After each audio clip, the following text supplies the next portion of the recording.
I made another one a long time ago. I gave it to Jessica. She's still dragging it around. It's all threadbare.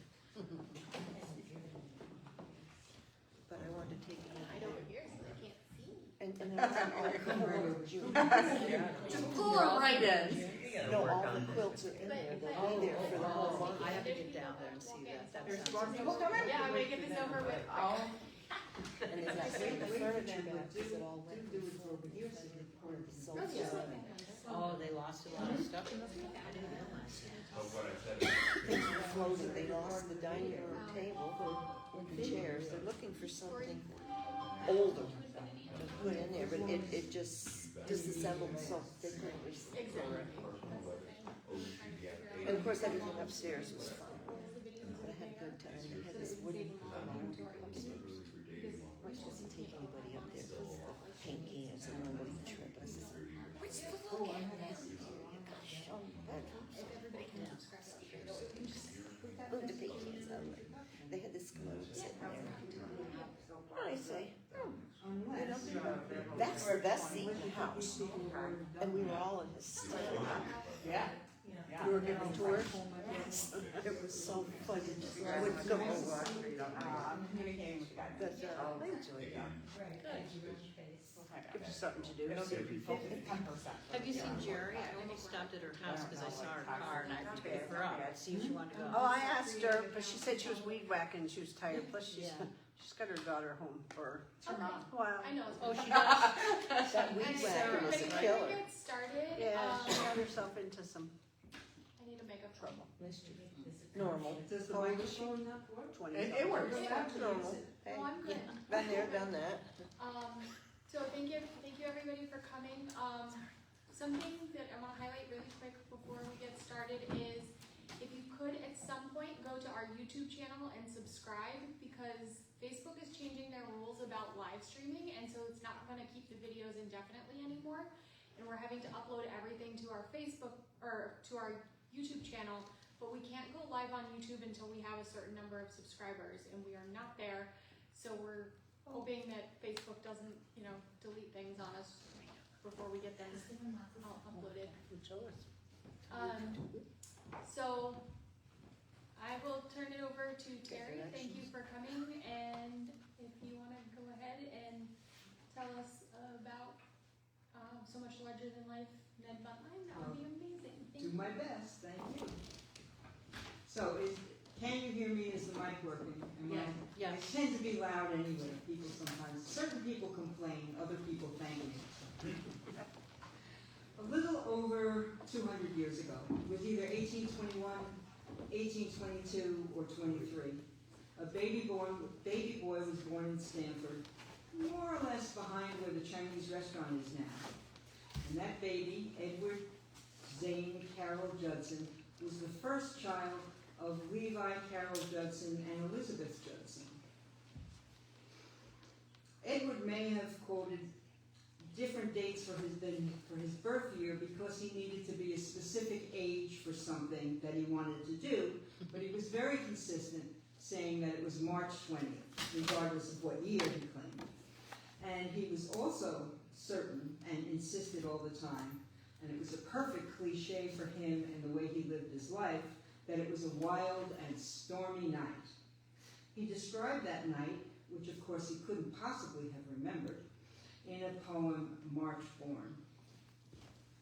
Born when tempests wild were raging o'er the earth athwart the sky, born when thunder loudly booming shook the roof above my head. Life since then a constant battle, foes ahead and foes behind. This was a guy who constantly saw people attacking him. Anything somebody said about him that he didn't like, it was an attack. And maybe the weather on that night was the stuff of family lore, or maybe he invented the storm to use as a metaphor. In 1826, by the time little Edward was 3 or 4 or 5, depending on what birth year we count, he had a baby sister, and Levi, his father, moved the family to Bethany, Pennsylvania, to take up the post of principal at the Beechwoods Academy. The 1830 census shows the family there, but doesn't help us pinpoint Ned's age or his sister's age, because they're shown as a range. In 1830, both children were between 5 and 9. Edward, or Ned as he was probably called by his family, seemed to be happy roaming through the woods in Pennsylvania. Years later, he referred to this time in a letter to his sister Irene as the old Beechwoods farm where we spent our happiest days. But the happiest days didn't last very long. Levi Judson, who, besides being the head of this school, wrote books with catchy titles like The Moral Probe, or 102 common sense essays on the nature of men and things, interspersed with scraps of science and history. He declared bankruptcy in 1834. I guess books like that didn't sell as well as one might hope. And he decided to study law and move the family to Philadelphia. Ned was furious, and he was also furious about another of his father's decisions. Levi wanted Ned to study law with him. Ned would have none of it. And he set sail into his own independent life as a cabin boy on a fruit ship bound for the West Indies. Using the birth date on his gravestone, 1823, he was 11. After several years on merchant vessels, Ned joined the Navy in 1837. This may have been when he chose an earlier birth date for himself, making himself 16 instead of 14. And he was looking for adventure and sought to be assigned to a ship going somewhere exciting. An Antarctic expedition, chasing pirates in the Caribbean, or intervening in a French naval blockade in Mexico. And there were lots of exciting possibilities, but Ned was given one he hadn't considered. As it turned out, the Brooklyn Navy Yard was a good posting for him. Ned was sent as coxswain in an open boat to Staten Island to pick up a load of sand. It was winter. Ice floated in the bay and on the East River. It grew dark early, and Ned's boat had no lights. Water traffic included steam ferries, and Ned's small boat was in the path of one. They managed to avoid a straight-on collision, but a glancing blow sent 17 men into the water without anyone on the ferry realizing what had happened. Ned helped the men to grab onto the edge of the boat, but it was already riding very low in the water. So he dumped the sand. The men were able to hold on until they were rescued by the sloop Helen Morley. For his quick thinking and action, President Van Buren appointed Ned an acting midshipman on February 10, 1838. Even using the earliest possible birth date, the one that was likely a lie, he was still a month shy of his 17th birthday. Using his gravestone date, he was not quite 15. Two other notable events occurred during Ned's Navy years. He wrote a tale based on a disagreement between officers and sailors over a roast pig dinner, his first published story, one he published under the name Ned Buntline. And he married Severina Marin in St. John's, Florida on December 18, 1841, wife number 1. And this is their marriage license from Florida. Ned next dipped his toe into publishing in several collaborative ventures with his father. It's not clear what brought father and son back together. In the first, Ned Buntline's magazine, edited in Pittsburgh and printed in Cincinnati, Levi contributed character studies of Revolutionary War heroes.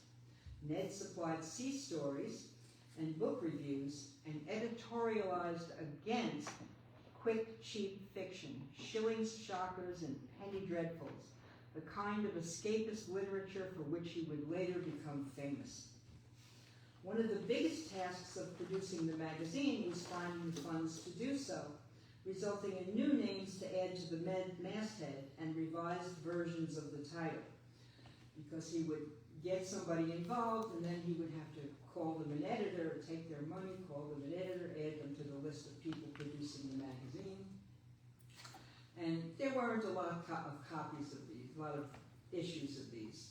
So the first one had 2, and then they changed the name, and there were 2 more, and then they changed the name again, and there were 2 more. And then, we're going to get to that one. Hang on a second. In a second publication, the Western Literary Journal, published in Cincinnati, Ned encouraged his readers to purchase quality American literature rather than European. He also described his attacks on escapist literature, specifically reviews of 2 books released in 1 month by a Professor Ingraham, as a duty which the station we have assumed demands of us. The Western Literary Journal and Monthly Review then morphed into the Southwestern Literary Journal and Review, but it too was short-lived. Even though these were regional magazines, Ned knew success lay in acceptance with the Eastern literary giants and sent copies of the first 2 to Lewis Gaylord Clark, editor of New York's Knickerbocker, a market Ned had tried to crack, unsuccessfully, with his first story, The Captain's Pig. Now Clark reviewed Ned's publication in a positive light and bought a story from him. When the Southwestern Literary Journal also failed, Ned started again, but with a totally different concept. In Ned Buntline's Own, it was a newspaper with 2 features, a serial account of Ned's adventures that he called Ned Buntline's Life Yarn, and columns exposing confidence tricksters and crooked gambling dens. This venture had the potential to fare better than the literary magazines because it had an additional revenue stream. One could pay to not be exposed in the column. Sounds a little like blackmail. Things seem to be looking up. Clark also agreed to publish Ned Buntline's Life Yarn in the Knickerbocker. The first piece in the series was to be about Ned's dramatic capture of 3 men wanted for murder. Ned had not been mentioned in any of the newspaper accounts of this particular event, so it seems doubtful that he actually had anything to do with it. The publication in the Knickerbocker was delayed, and what did appear was news that Severina, Ned's wife, had died. Nor did the next issue of the Knickerbocker contain the life yarn. Instead, the April 1846 issue mentioned the Porterfield affair. Ned was rumored to be having an affair with the teenage Mrs. Porterfield. Both claimed it wasn't true. Robert Porterfield, a 24-year-old fireman, urged on by friends and his brother, took a pistol and went looking for Ned. He found Ned, who had been warned of this possible encounter at the edge of town, engaged in target practice. Porterfield opened fire. Ned fired back, shooting Porterfield above the eye. He did not die immediately, and his friends carried him back to town. The accounts vary somewhat, but at an initial court appearance, the crowd called for Ned to be shot or hanged, and shots were fired at him. He escaped and ran off, chased by the mob. When they found him hiding in the city hotel, he fell from the 3rd story onto the porch. The sheriff then took him to jail.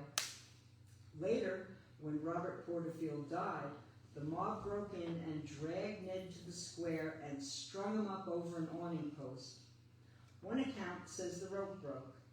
Ned said a friend cut him down, and that the mob was made up of men not there to avenge Porterfield, but men who had been exposed in his newspaper. The grand jury did not indict, and Ned, widowed, broke, and with a limp he would have for the rest of his life, left Nashville for the publishing world of New York. His first visit there was to the Knickerbocker offices, where he met a number of well-known, important people, writers, artists, engineers, soldiers, scientists, and intellectual aristocracy. He roamed around the city, sending stories back to a Philadelphia paper, the Spirit of the Times, reporting on whatever struck his fancy. But he didn't stay in New York long. A new phenomenon, reading rooms filled with regular people reading popular fiction, the kind of writing he had railed against, made him realize where the money was, and he headed off to Boston, the center of this new kind of publishing.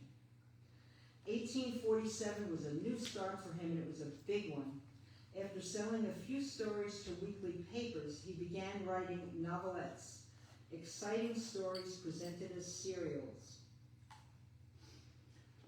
And there were quite a few. The Black Avenger and the Red Revenger remained in print for 40 years. In 1876, Mark Twain had Tom Sawyer imagine himself to be the Black Avenger. And not only were 1 million copies of the volunteer initially printed, it was reprinted in 1852, 1860, 1863, and 1865, and a fresh edition of it appeared in January 2020, a class project by students of Professor Mark Salwin at Eastern Mennonite University of Virginia. Clearly not someone inclined to let the grass grow under his feet, Ned returned to New York that fall and announced a new project, The Mysteries and Miseries of New York, a story of real life. He introduced it saying that it was drawn from life, heart-sickening to real life. Not one scene of vice and horror is given in the following pages which has not been enacted over and over again in this city. Mysteries and Miseries is filled with stereotypical characters. The hooker with a heart of gold, poverty-stricken sewing girls preyed upon by wealthy older men, gamblers committing larger and larger crimes to cover their debts, all the stuff of steamy melodrama. Ned self-published Part 1 the first week of January 1848. Its popularity led a publishing company, Burford and Company, to publish the remaining parts. It was an especially busy month. Ned met Annie Abigail Bennett early in the month. Part 2 of Mysteries and Miseries came out on January 14th, and on the 23rd, he and Annie Bennett were married in Manhattan's Trinity Church.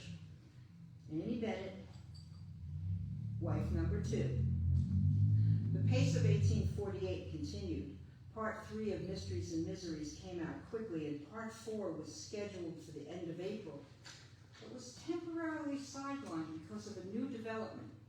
A Broadway play, A Glance at New York, seemed to be based on Ned's Mysteries and Miseries. A second play, New York, as it is, featured many of the same characters from Glance. Why should others be capitalizing on Ned's ideas, even though his Mysteries and Miseries was part of a whole genre of tales of poverty in cities that had started with a French publication? Why shouldn't he write his own play? The problem was that some people thought theater performances were sinful, and Ned had set himself up as a moral reformer. Prophets won the argument, and soon his third play, Mysteries and Miseries of New York, was drawing its share of the crowds who couldn't get enough of stories of this type. In July, Ned issued a new version of Ned Buntline's Own, a reform newspaper that was to publish the names of owners of exploitive sweatshops and reveal the locations of brothels and gambling dens. As with the original, one could pay not to be included. The first issue attacked James Gordon Bennett, owner and editor of the New York Herald, for carrying an ad for an illegal book, The Married Woman's Private Medical Companion. Presumably illegal because it included contraceptive advice. In his attack, Ned referred to Bennett, no relation to Ned's in-laws, as a base-born Britisher. Moses Y. Beach, editor of the New York Sun, was also targeted for printing the locations of gambling dens, brothels, and boarding houses where gentlemen might lodge boarders. Of course, Ned did the same thing, only through a different slant. Exposing brothels and gambling dens also revealed their location. As subscribers came from farther and farther away, the circle of attacks widened. The Binghamton Courier and Camden Gazette were attacked for carrying ads for a book on abortion. Ned added a theater critic to the staff of Ned Buntline's Own, then dismissed him on the grounds that theater was immoral. Consistency was not Ned's strong suit. The following events happened in rapid succession with so much overlap they're hard to sequence. They more or less happened together. Ned was arrested for a blackmail attempt on a gambler, Samuel Sidham. His father-in-law bailed him out. In April 1849, Kate Hastings, a brothel owner referred to in Ned Buntline's own, accosted Ned on the street with a whip, striking him twice on the head. After some back and forth legal things in which Kate pled guilty to the assault, produced 2 threatening letters from Ned, and was fined 6 cents, Ned was back to frequenting Kate's establishment within 6 weeks. The incident was widely reported. This is how the New Hampshire Patriot and State Gazette covered it. The notorious E.Z.C.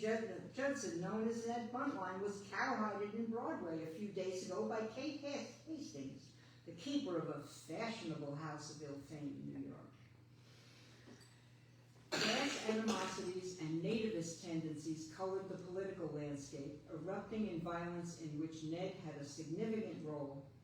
2 productions of Macbeth, one with an English leading man and one with an American leading man, were being presented at the same time.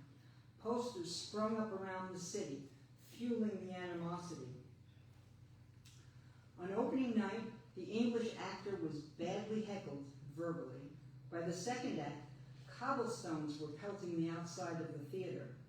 The state militia arrived, shots were fired, 25 people were killed, 200 were injured, and a number of people were arrested, including Ned. For his part in the Astor Place riot, Ned would serve a year in prison on Blackwell's Island. His wife divorced him and was granted custody of their son, who was born just after the riot. Other lawsuits embroiled Ned at this time, including slander and non-payment of debts. Thomas Patterson, assistant editor at Ned Buntline's own, quit and went into business for himself, announcing a new book with the title of The Private Life, Public Career, and Real Character of That Odious Rascal Ned Buntline, as developed by his conduct to his past wife, present wife, and various paramours, completely lifting the veil and unmasking to a horror-stricken community his debaucheries, seductions, adulteries, revilings, cruelties, threats, and murders. I hope the book was big enough for that to fit on the cover. Patterson had learned the art of slanderous attack from the master, Ned himself. While out on bail, Ned threatened to sue any printer, publisher, book dealer, or newsagent connected to Patterson's publication and sued Patterson for libel. So naturally, Patterson published an updated book that included those legal proceedings and had an even longer title that included all of the original title, The Extraordinary Public Proceedings of E.Z.C. Judson, alias Ned Buntline, against Thomas V. Patterson for an alleged libel, contained in a pamphlet entitled The Private Life, Public Career, and Real Character of That, etc. When released from Blackwell's Island, Ned revived Ned Buntline's own, published a new book, The Convict Returned, or Innocence Vindicated, and began a new serial. Politics beckoned, and in 1851 he began traveling in the West, organizing. That year he published The Mysteries and Miseries of New Orleans.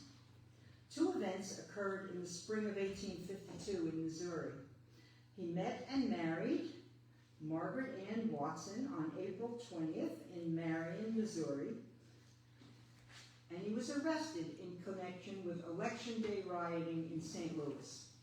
Margaret Ann was wife number 3. It's not clear if a story in the June 4th, 1852 New York Times referenced the rioting or a second election-related offense when they reported Ned Buntline has been jugged again in St. Louis on a charge of voting at the municipal elections. Once the trial on the rioting charge began, it had repeated delays and then ended in a hung jury. Ned moved across the river to Carlisle, Illinois, and started a new newspaper, Ned Buntline's Novelist and Carlisle Prairie Flower.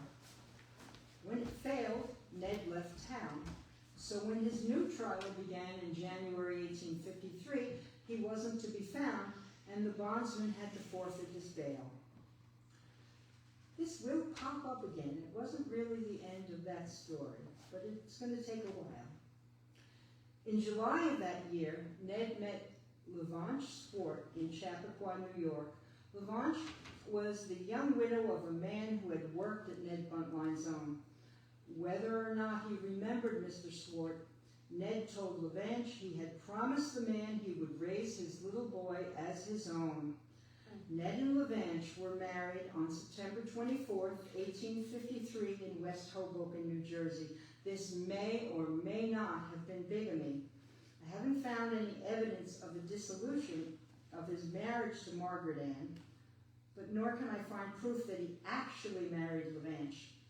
This time, some sources say he tricked Lavanche and that the minister wasn't actually a minister but a friend of his. But we'll count Lavanche as wife number 4. In the spring, the couple set out on a lecture tour of the eastern states, drumming up support for the nativist organization, the Know Nothing Party. Lavanche must have gone home at some point because in June 1854, Ned met and married 18-year-old Ione Judah. And this is their marriage license. And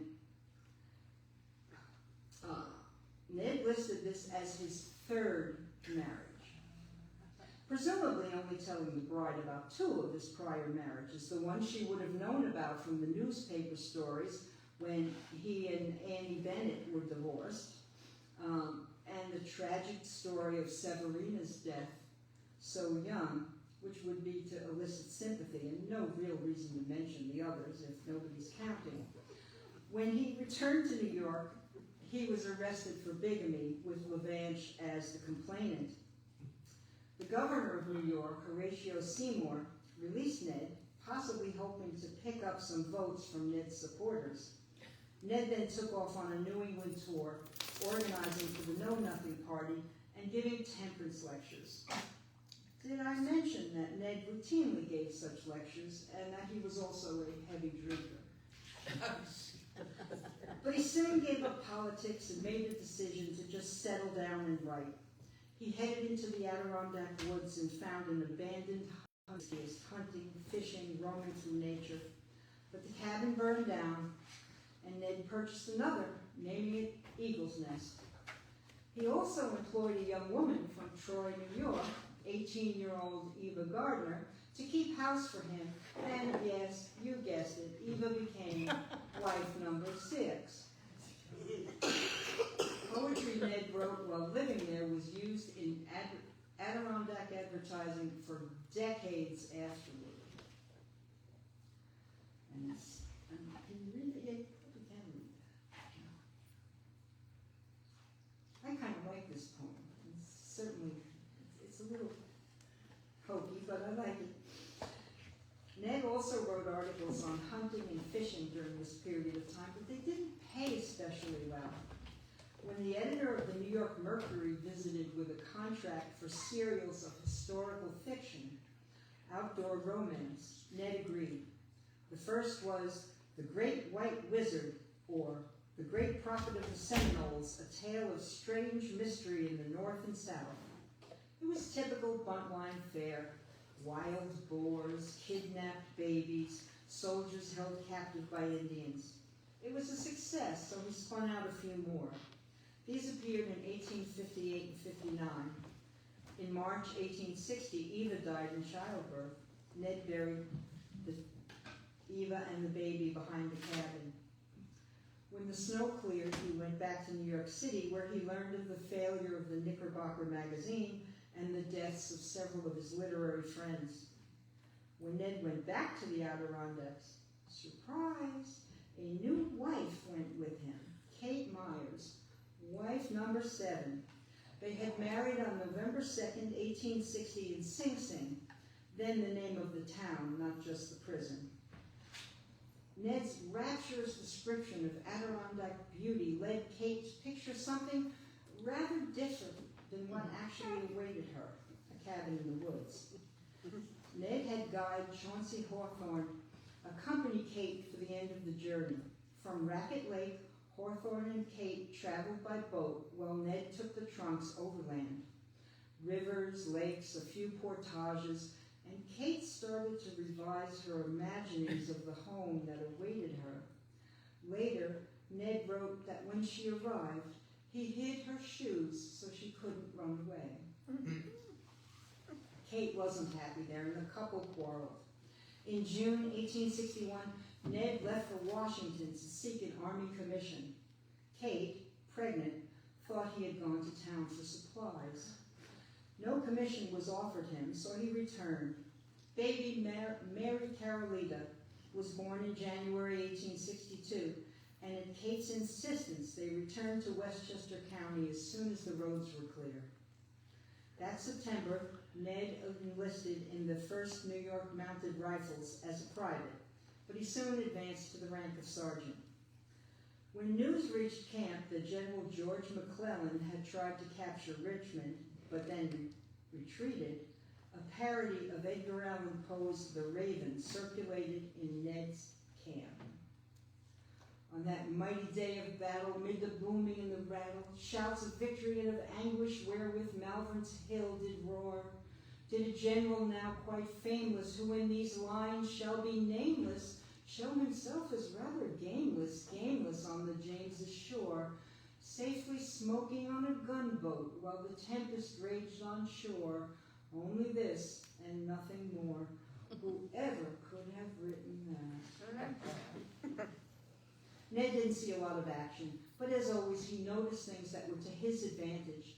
Dime novels arrived in camp by the bale, an affordable distraction that the soldiers could easily carry and share with each other.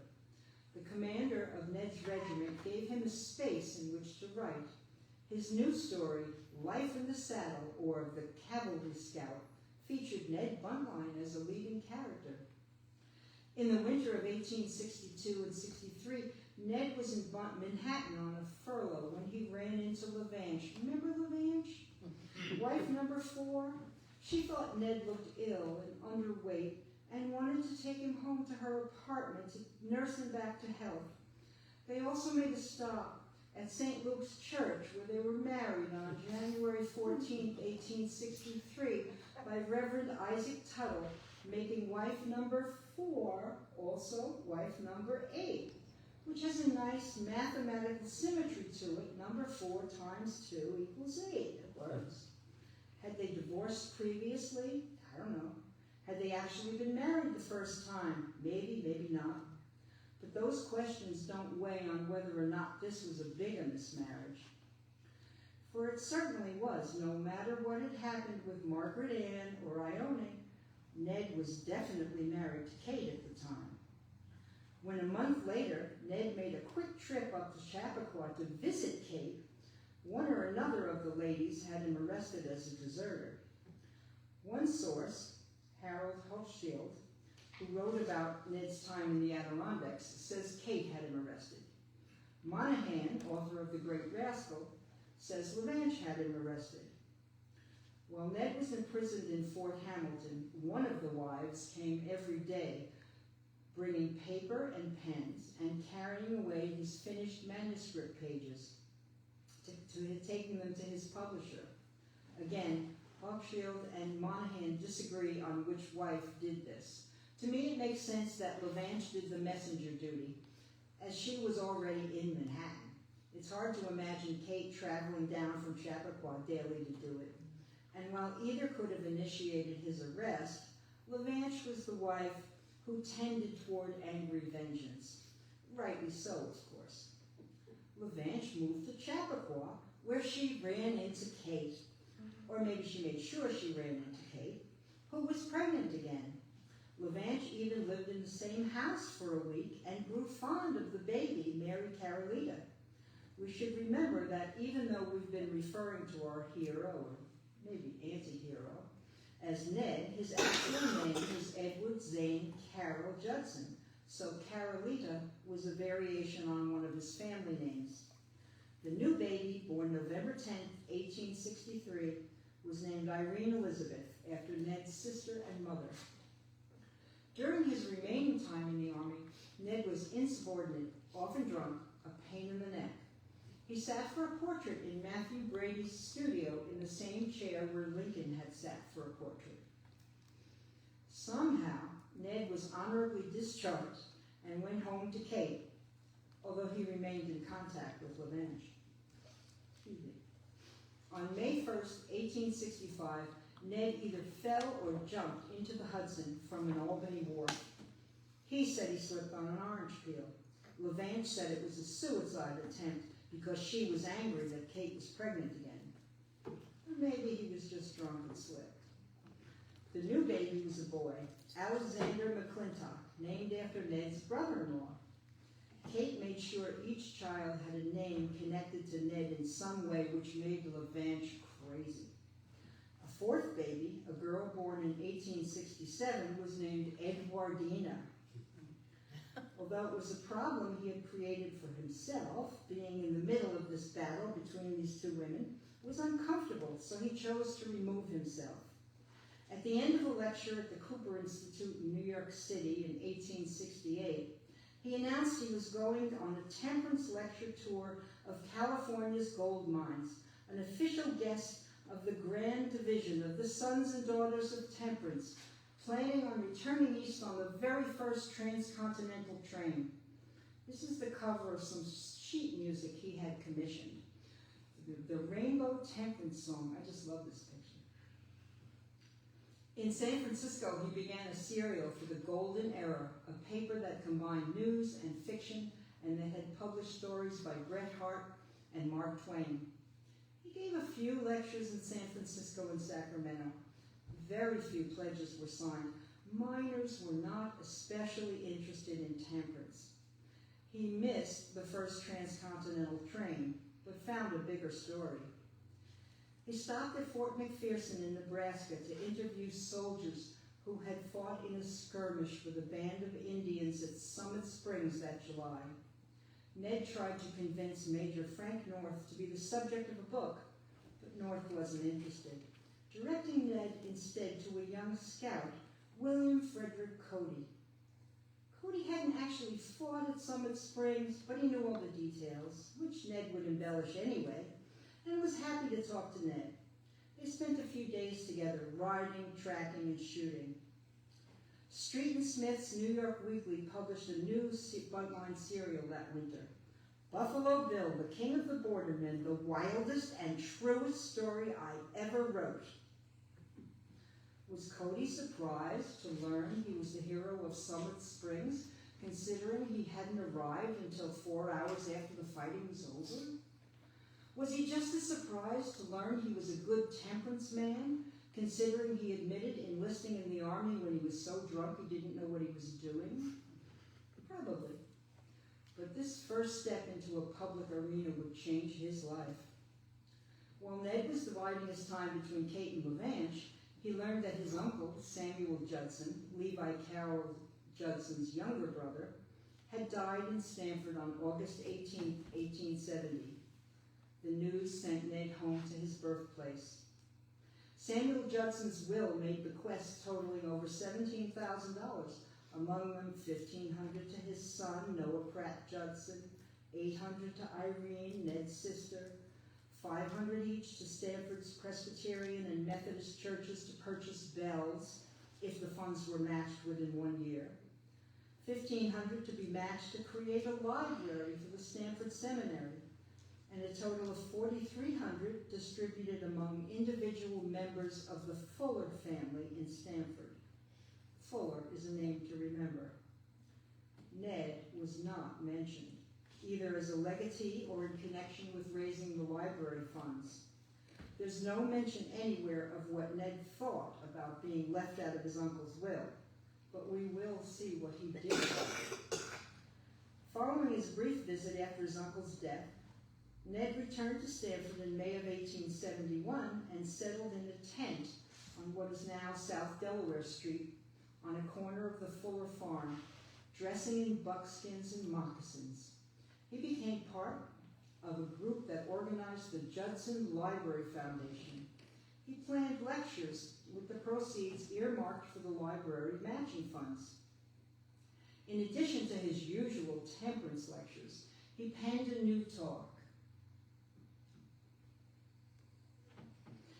He made a book-buying trip to New York City, along with other members of the committee, the very straight-laced Dr. Stephen Churchill, and the Presbyterian minister, Reverend L.E. Richards. Buntline's publishing contacts meant they got good deals on books, getting about $4,000 worth of books for $2,500. That summer, he proposed to Anna Fuller, one of the daughters of the family that had received about 25% of Samuel Judson's assets. Now, I'm not suggesting that Ned had an ulterior motive or anything. He clearly did not need any special encouragement to marry. And this is Anna. In October 1871, the Reverend Richards received a letter from a Mrs. Rhoda Kelsey. Mrs. Kelsey had heard rumors that Ned was engaged to Anna, rumors she found very disturbing because Mrs. Kelsey was Levantia's mother. Reverend Richards responded on October 23rd. Madam, your letter making inquiry about Mr. Judson is before me. He is not only engaged, but married to Miss Anna Fuller of this place. They were married about a week ago. I was absent on my vacation when they were married. The Reverend Mr. Irving, United Presbyterian minister, married them. I did all I could to put Mr. Fuller's people on their guard against Mr. Judson, as I had intimations that he had other wives living. Anna Fuller, wife number 9. With his personal life so neatly settled, it was time to focus again on his professional life. Ned's book, Buffalo Bill, the King of the Bordermen, had been rewritten as a play by Fred Meader, a generous gift from a newspaper man, James Gordon Bennett, the son of Ned's old newspaper rival, allowed Cody to travel to New York. Ned and Anna went down to the city to meet Cody. Ned and Cody made the rounds of theaters and balls with the newspapers covering their every move. After returning home, each man was busy. Cody was awarded a Congressional Medal of Honor for heroics and was elected to the Nebraska legislature. His political career was short-lived. It was based on a vote counting error. Ned traveled around lecturing and began work on a mansion on his father-in-law's farm. He advertised a new lecture to be presented by a Western trapper, Cal Durd. Durd was actually Ned in buckskins. The audience loved it, and an idea was born. Ned wrote to Cody, asking him to gather up some other scouts and a band of Indians and to meet him in Chicago. Cody showed up with only one other scout, Texas Jack Omohundro, and no Indians. The theater manager, Jim Nixon, had been counting on real Indians to draw a crowd. Ned figured he could just hire some swarthy actors to play Indians. Nixon asked to see the script. Ned admitted he hadn't written it yet. Nixon canceled the contract, so Ned rented the theater for a week and went to his hotel room to write, pressing the bellboys into service to make copies. Ned hired a well-known ballerina, Giuseppini Morlacci, to play the only female part in the play, Dove-Eye. The Chicago Tribune drama critic later described her as a beautiful Indian maiden with an Italian accent and a weakness for scouts, which was a prescient comment because Morlacci eventually married Texas Jack. And that's Giuseppina and Texas Jack.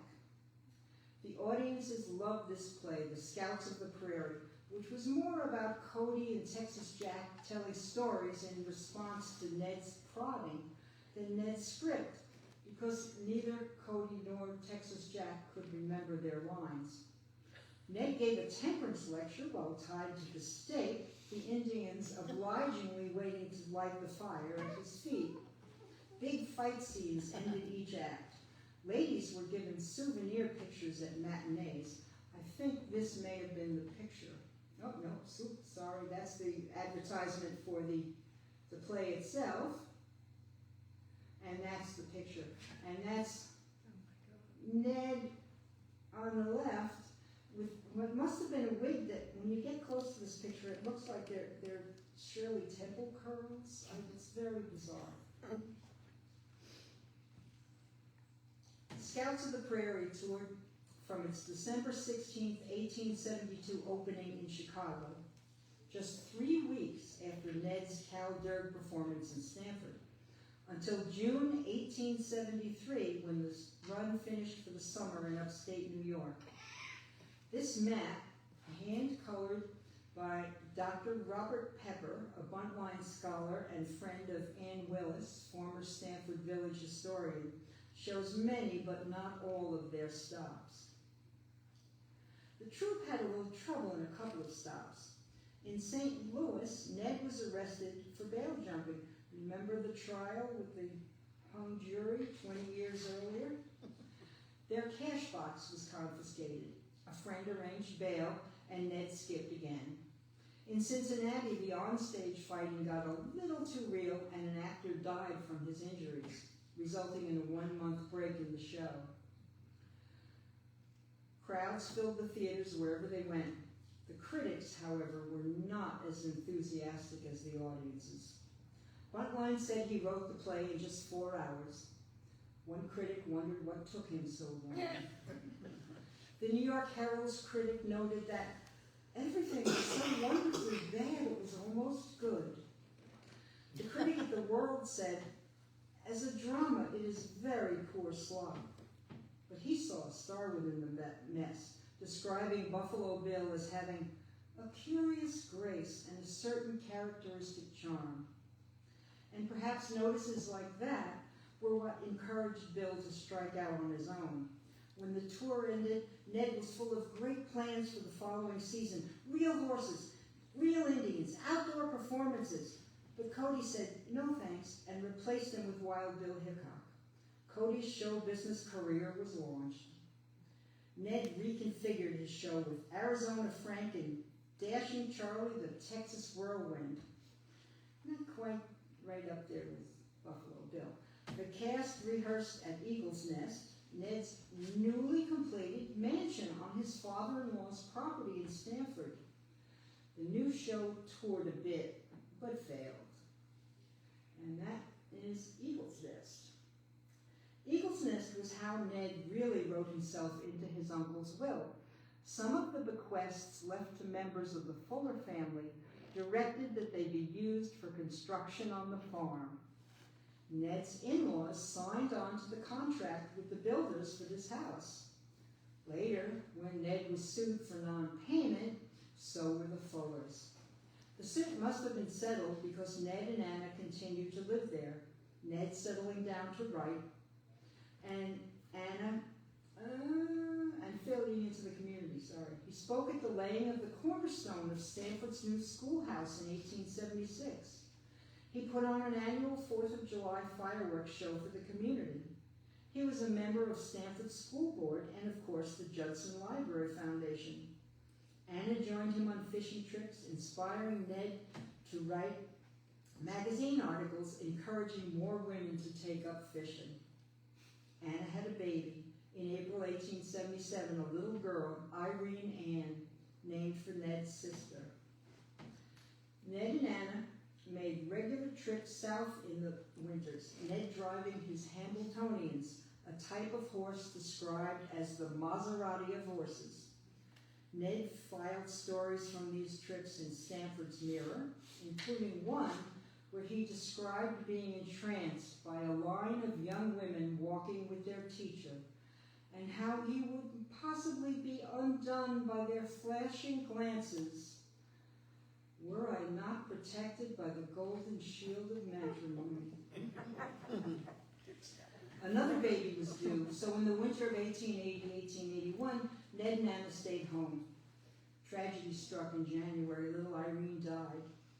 The couple was devastated, of course. Public expressions of sympathy filled the mirror.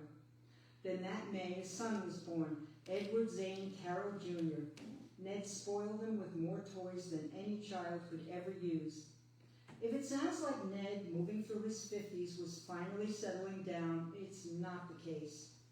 The backdrop to all this family life included Lavange occasionally blowing into town like a hurricane, demanding money and acknowledgement. And what wasn't obvious in Stamford shows up in various census listings and Manhattan address directories.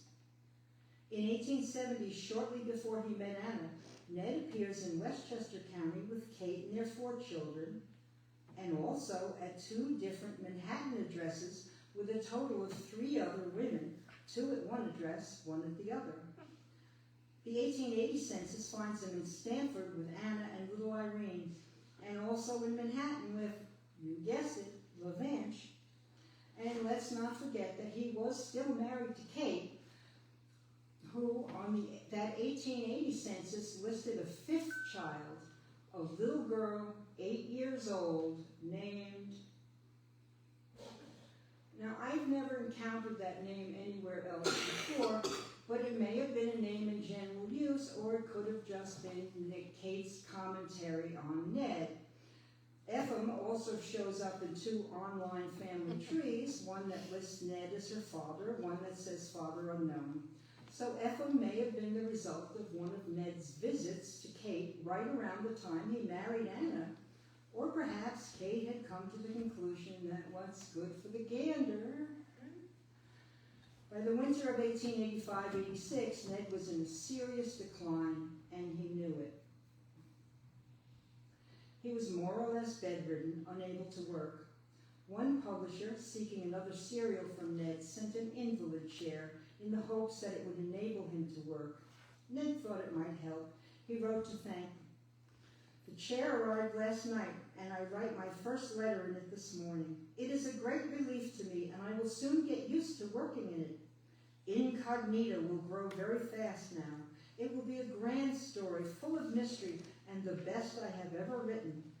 It may be my last serial, and I want the Waverly to have my last letter, which this may be. Thanking you sincerely in taking so much care in selecting the chair, I will well repay you in good work on Incognita. But Ned didn't finish Incognita. He died on July 16, 1886. His funeral was the largest seen in Stamford up to that time.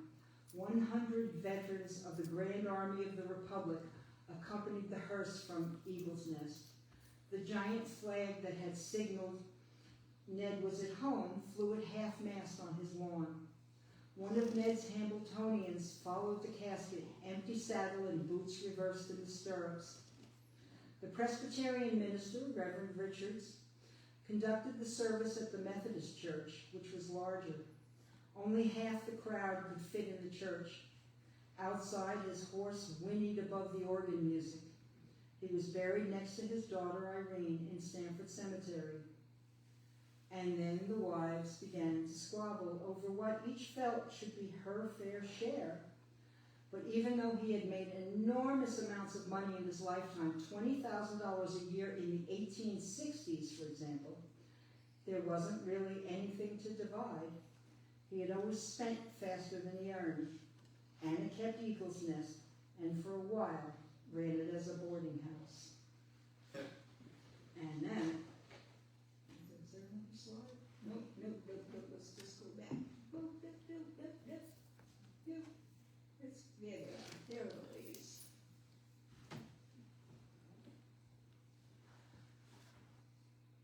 Now of those, the son of Annie Bennett sent a letter saying, I think my mother's entitled to some money. His name had been changed from Judson to Bennett. He was the one that when Ned was in jail in Blackwell's Island over the Astor Place riot, that she divorced him and got custody of the baby, and she went to England at first and took the baby with her and changed his name. And who else? Lavange wrote a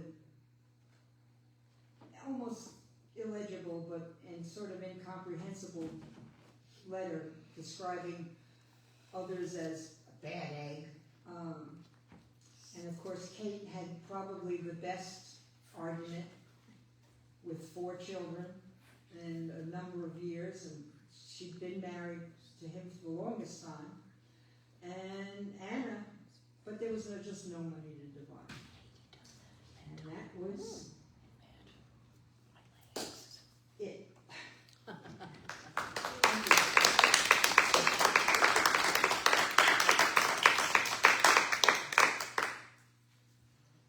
Anybody have a question on anything?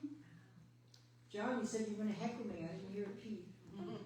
Where did you say Lavash was from? Lavange, Westchester County, Oh, okay. but then she was down in Manhattan. How long did it take you to research all of this? That's hard to say because it wasn't all of a piece. I had initially worked with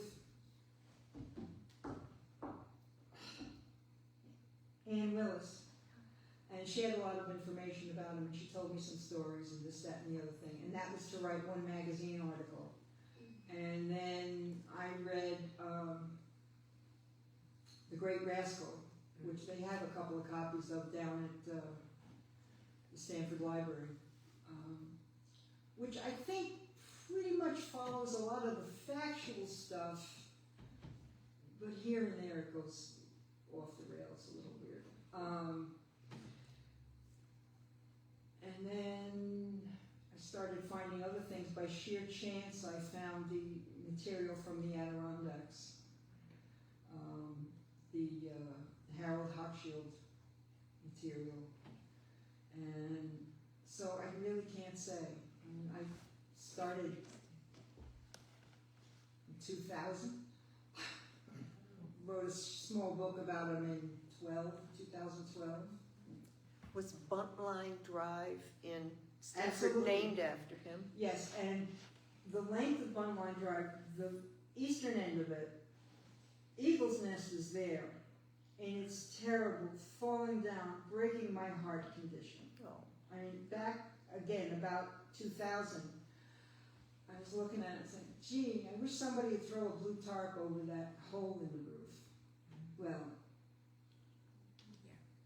Is that the one that? sections of fallen. There's some pictures that we have at Stanford Historical of some of the inside, but it's the inside in its crumbling state, but it must have been really extraordinary. Is that the building that's like across from the assisted living? Yes. You can kind of see, you know, that shape is left, more or less, give or take. The part where you see the porch, so the front edge of that is what's aimed at the assisted living. I've kind of gotten close and peeked in a window or two here and there, but I don't think I would have. Now I'm afraid it would fall on me. I think it's far too late to say that. Who owns it, do you know? Yes, the Murphys. And there was a point at which Stanford Historical was sort of asking, you know, give it to us and we'll turn it into a museum Yeah. and do something with it. And it was, well, if you can, you know, prove you can raise the money, then I'll do that. Well, you can't prove you can raise the money unless you already own the thing, because nobody's going to admit, you know, they're going to say how much money they're going to give you to take care of a thing that you don't own. Exactly. So it just, So they're just leaving it to nothing? they're leaving it to fall down, yes. Yes. Oh. And I mean, I really think it would be too much money now to fix it. Yeah. Had we started with the blue tarp 25 years ago, Yeah. it might have Yeah. helped. It might have helped. Where did you come up with the illustrations of the show they did in Chicago and then toured? So this one, The photo, and then there was like This photo, that photo, and then there was, and and that, the other, that ad, no, and that that, one. yeah. They're around. You can Google those. You can find them. If that's what you're looking for, you will find them. Texas Jack on Mahundro will get you lots of pictures.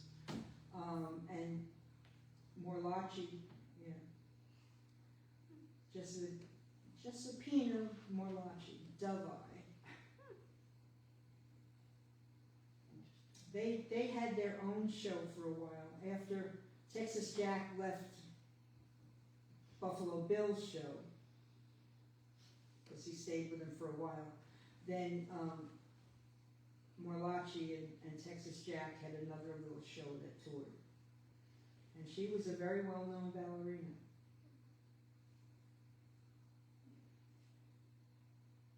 And the last photo of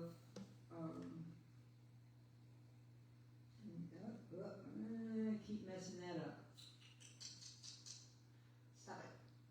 I did it again. Okay. This one, I got a copy of this one, or permission to use the electronic copy of this one from the Cody Museum in Wyoming. Because they have, I don't know if it's at the original, they have it. And that child who, in several publications I have seen described as a daughter, that's definitely little Eddie.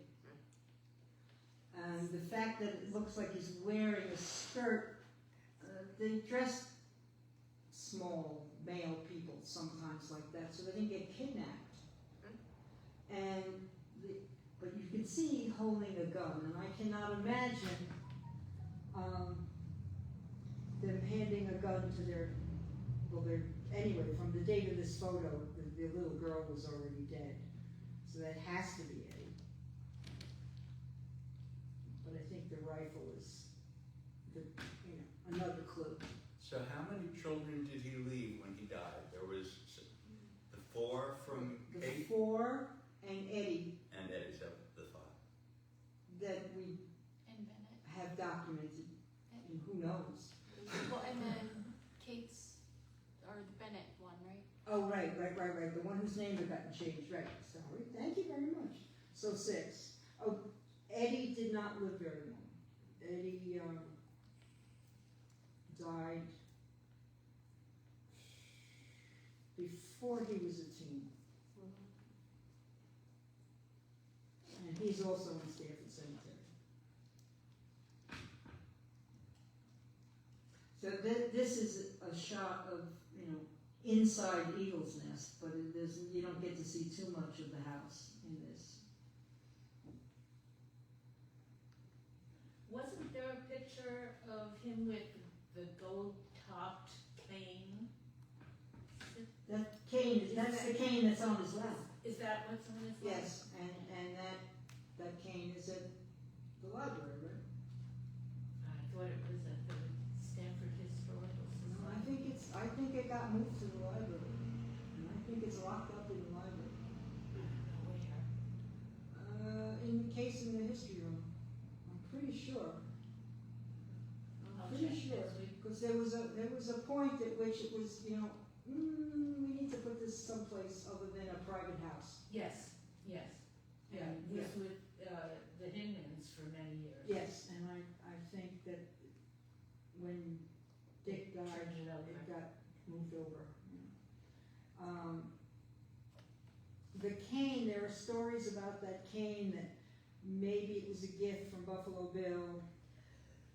Maybe it wasn't, I don't know. But it was his, and it was sent because of Anna, who was in this picture. And then Anna remarried after Ned died, and she and her new husband eventually, after running Eagle's Nest as a boarding house for a while, moved to Florida, and at some point, descendants of, not Anna's, but perhaps some family member may be connected to her husband, her second husband, sent the cane to Ann Willis. I do have a close-up somewhere of the I head, haven't. which is Ann holding it in the car. Right? I have a picture like that, I have a picture of just the cane. just the cane, and I think it's like dog-headed or horse-headed. Yeah. The handle is gold. It's cool.